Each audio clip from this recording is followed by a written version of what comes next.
Hey guys, I'm here with writer, director, and voiceover extraordinaire Liam O'Brien. How do, everybody? So, Liam, we're here to talk about the voiceover journey for people who want to get into the industry. Right. So, how'd you get started in voiceover? Okay. Well, I started as an actor. I got into acting in high school. Got, bit with the bug. Went to NYU just to study acting, not to study voice acting, and was going to be a big, serious theater actor. I still do theater, but not as much lately since my kids have been born.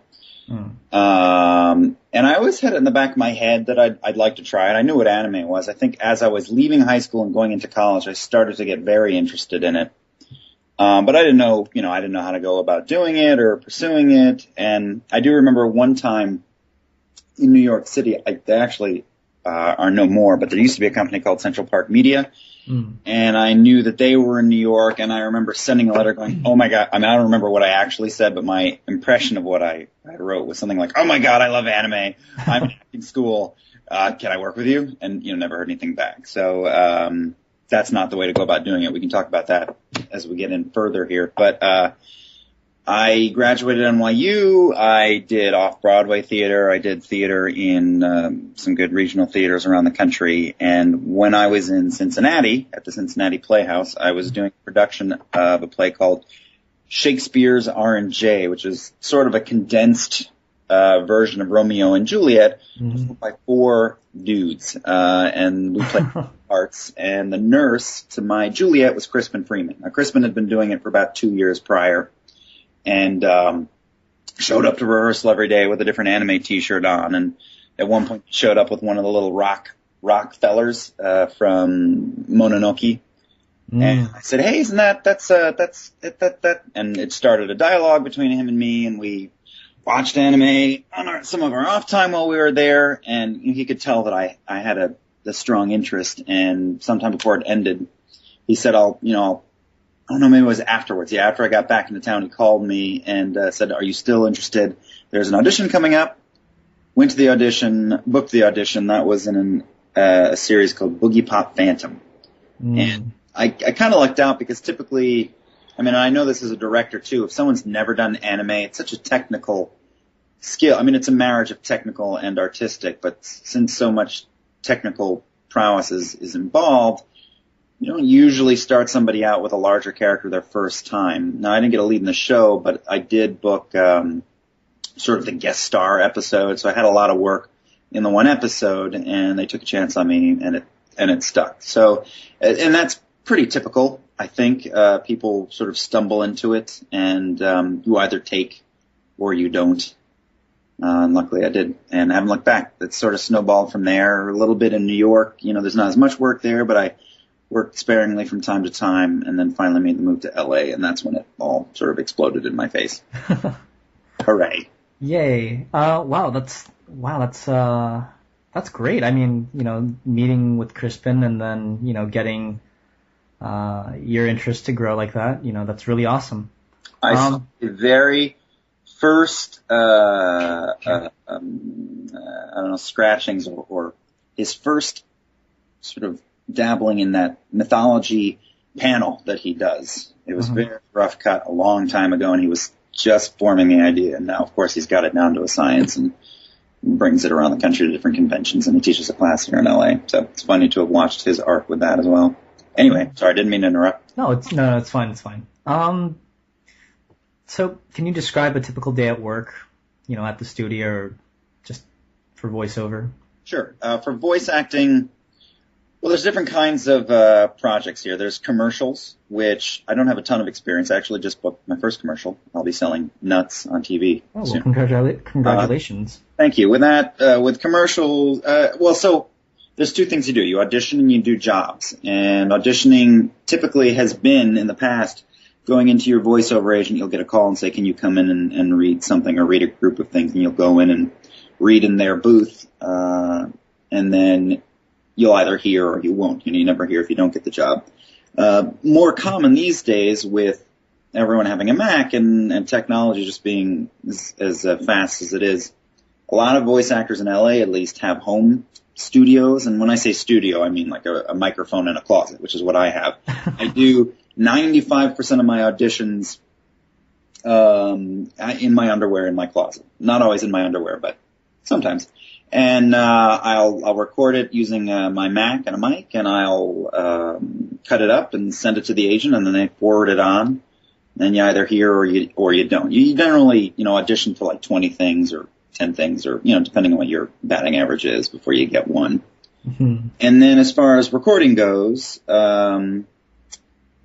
for video games or for group reads in animation, in original animation, you'll go in and you'll either be on your own or you'll be with a lot of people. That's typically more done with original animation. You'll sit around or stand with 10 other actors and you'll knock out a script, and it'll be like a radio play. And you're just, using your imagination to create the world around you. With video games, you're almost always on your own, as you are with anime.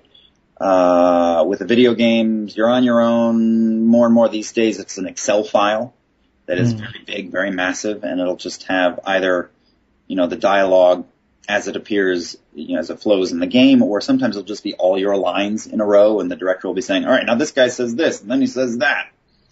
You typically don't know what's going on in the story until you get there, and hopefully you have a good director who's sort of explaining things, walking you through, and then saying, hit that word because it'll make more sense in the overall, the overall scene. And since you can't see the bigger picture, usually it's very good to follow their advice. Wait, so for a role, say that you get a role in a video game or an original or an anime or something. Yeah. So do you get time to prepare at all, or is it all just direction that you get? It's all direction. It's all direction. I mean, with anime, when you're working on anime, you're in the booth. You usually, sometimes you don't, which I think is a bad idea, but you almost always get a preview of what's to come. I mean, they've got to have a really small budget and, maybe not be the savviest recording group if you're not getting a preview. I think if you know what you're doing, you understand the actor needs to see it once to get a vibe, for the feeling of the moment and, the timing of it. And then you'll watch it once. And then after you've watched it, you'll hear a set of 3 beeps before going in. So, you'll start talking on that 4th imaginary beep. It'll go boop, boop, boop, a talkie, talkie, talkie, talkie, a pause, a talkie, talkie, talkie, talkie, talkie. And I've been a director, and there's just not enough. The budgets for anime productions are nothing like a Pixar show or even something like Wolverine and the X-Men or Justice League, that kind of thing. They're small budgets, so there's not enough time really to bring everybody in at once. That's a scheduling nightmare for anime, and there's every once in a while I've gotten a script in advance, but that's rare. And you want to have a really good director who has the whole thing mapped out in their head like a radio play and, can walk the actor through. You really, to get a good dub, you need good actors. Mm-hmm. You need really good writers, or adapters, so that you have something that flows, sounds like dialogue, matches the flap. It's not just a translation shoved in. Yeah. And a really good director and a really good engineer. So, and time. So those are the 5 things you need, in my opinion, that you need to have it, be really, really good. Okay. You don't always have all 5 of those. Sometimes you have 3 of them. Sometimes you have 1. If you're lucky, all 5. So can you describe for the audience, your experience in the booth? How is working in the booth for you? It's pretty good. It's pretty easy. I mean, I remember when I first got started.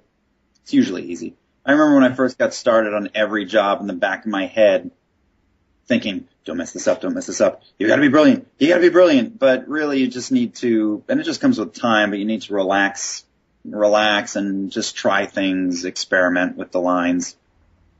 And that comes, it's like anything. It comes with time. I remember when I was in acting school, we read a book called Zen and the Art of Archery, which, just means, through repetition, you can just relax into things, wait for like the fruit to fall from the tree instead of, ripping it down. I don't know if that makes sense. You want to have fun with the person you're working with on the other side of the glass. as a director, I know when I'm picking an actor, there are lots of people who are talented, especially in LA, and I'm going to pick the guy who's really, really talented and easy and fun to work with over the guy who's super talented and dead silent all other times. The only time that I think voice acting is really hard is when, you know, you have the rare times that you've got a scene where your heart has to be breaking, which is, you know, not all that common. What's more common is all the sort of grenade get down shouting that we do as horror games become so prevalent in the gaming industry. You know, from when I got started in the business only like 6 or 7 years ago, how long has it been? It's been maybe 10 years, but there is just 5 times as much warfare stuff. And you were yelling, you know, Alpha Bravo at 1 o'clock, Alpha Bravo at 2 o'clock, yelling and yelling and yelling, and your body just starts to sweat. And I used to think, oh my gosh, maybe there's a vocal warm up, maybe there's a safe way to do it. But through experience and through talking with all the, you know, the veterans in the business, there really isn't a safe way to do it. You just do it.